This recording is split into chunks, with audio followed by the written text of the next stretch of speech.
Welcome back to my channel, Carmen Ronda Vlog and Adventure. But today, hindi po tayo mag-adventure kasi dito lang po tayo sa bahay ngayon guys. Kasi ituturo ko po sa inyo ang home remedy kung paano matatanggal ang mga black pigment sa ating mga lips. Diba? Kasi mostly sa atin nagperong mga ano na paitim yung labi natin, ganun. So actually ganun. So yan ituturo ko sa inyo. By the way, itong aking ituturo sa inyo, disclaimer lang ha guys, I'm not a professional dermatologist or doctor, whatever. Itong tinuturo ko sa inyo, ito share ko pala sa inyo, it's based on my own experience. Kasi ito i-share ko sa inyo, nakuha ko rin siya sa isang site na kung saan, napanood ko siya, then in-apply ko sa sarili ko. In-apply ko sa sarili ko kung tagang nag-work ba talaga siya. Then, I noticed nag-work talaga siya guys. Tagang nawala mga ano sa lips ko. So, tinan mo, maging pink rose ang lips ng lola nyo ngayon. So, ganon.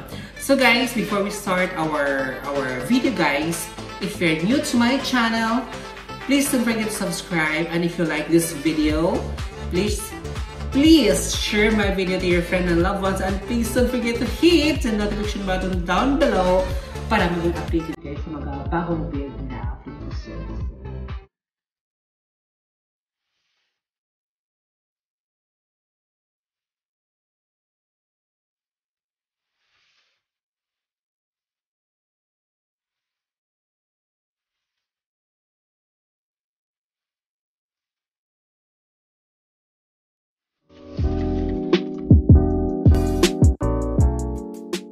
So now, ihanda natin ating mga gagamitin sa ating pagpapaganda sa ating labi.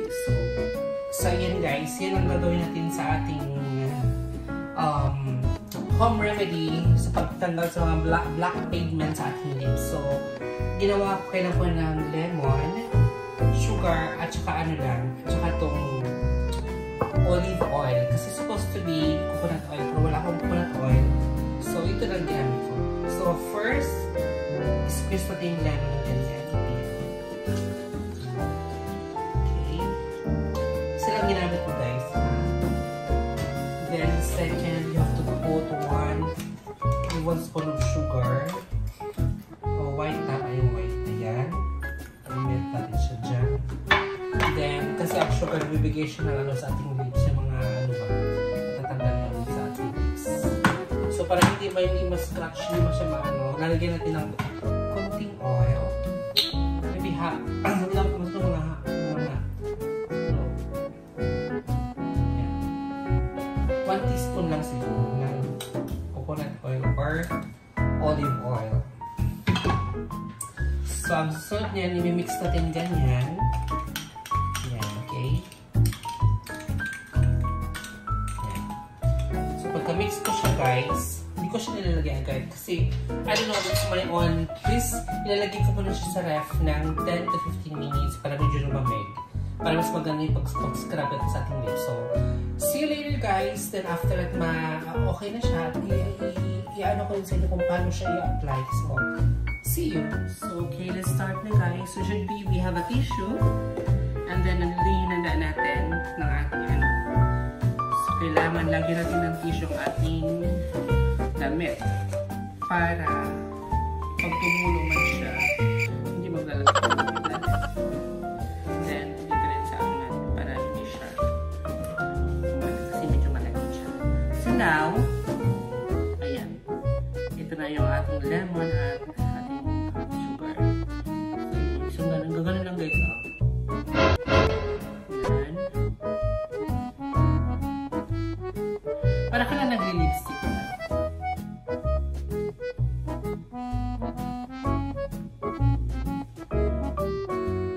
Ako kasi guys, nilalagay ko siyang ganyan.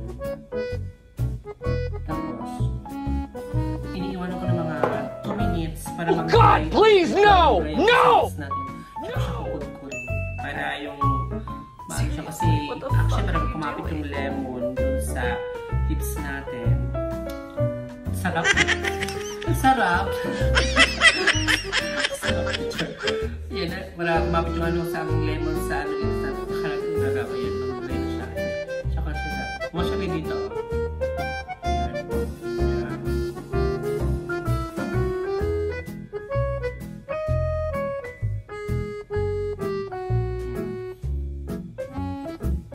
siya, gano'n lang siya, ako ginawa ko naman siya guys, every bedtime guys, kasi actually di ba, sa umaga naman sila kumakain tayo, so may iba mga ano to, kaya dapat sa gabi mag-scrub kayo ng lips natin, tsaka the same na kagandahan yan, lalambot pa ang lips natin, hindi maluloko kasi papa, char. Sa mga mudra dyan na walang budget, alam nyo nang gagawin nyo para gumanda ang ating labi. Pag hinalikan ni Papa, malambot, parang cotton, cotton candy. Ayun guys, so scrub lang natin ganyan, scrub yan, siya ganyan, diba? Kasi yung labi ko kasi umitim na kasi hindi mo alam ba't siya umitim eh. Kasi pinabayaan ko na kaya. Hindi naman siya nilapang ng mga lalaki kasi hindi rin ko pa naman mga ganyan. Ganyan ko siya kaya. Grab. Grab.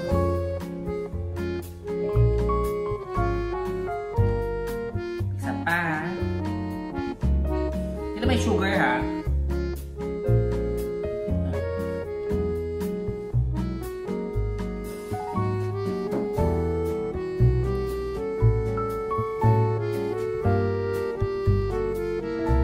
Laban ko na guys.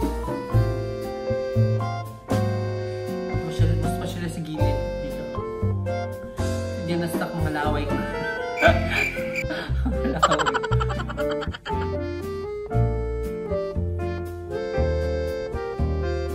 Ayan na.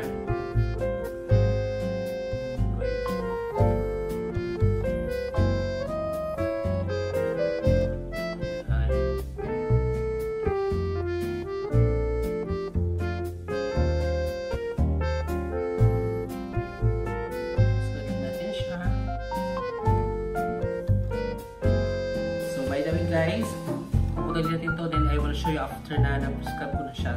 Pakita ko sa inyo after ko siya mabanlawan. Okay, see you. Ayan guys, nabanlawan ko na yung ano. Gusto ko. Oh, maganda nga siya guys. Oh, natatanggal yung mga ano talaga. Maganda siya guys. So guys, try nyo siya mga mudra. Yung mga aking mga sisterette dyan na try nyo siya. Kasi wala namang masama i-try, diba? Kasi actually, it's all natural naman. Hindi man siya nakakatakot kasi nga natural lang ginagamit. Hindi siya nakakaano talaga. Walang chemicals, diba? So, no need to worry about that. Kasi pero sa akin maganda siya. Unang-una, ang lips natin medyo medyo nagbibinkis na nga siya. Then, at the same time, ang lambot niya. Diba? Ang lambot niya, promise. So, para sa kagandahan natin, guys, o diba? Para sa kagandahan natin, i-try nyo siya, guys. And if you need to ask something, just please leave the comment, please your comment in the comment section down below. Para I tried my best to reply, para replyan ko kayo kung ano makitatanong sa akin. And please don't forget to subscribe, guys, because I need 100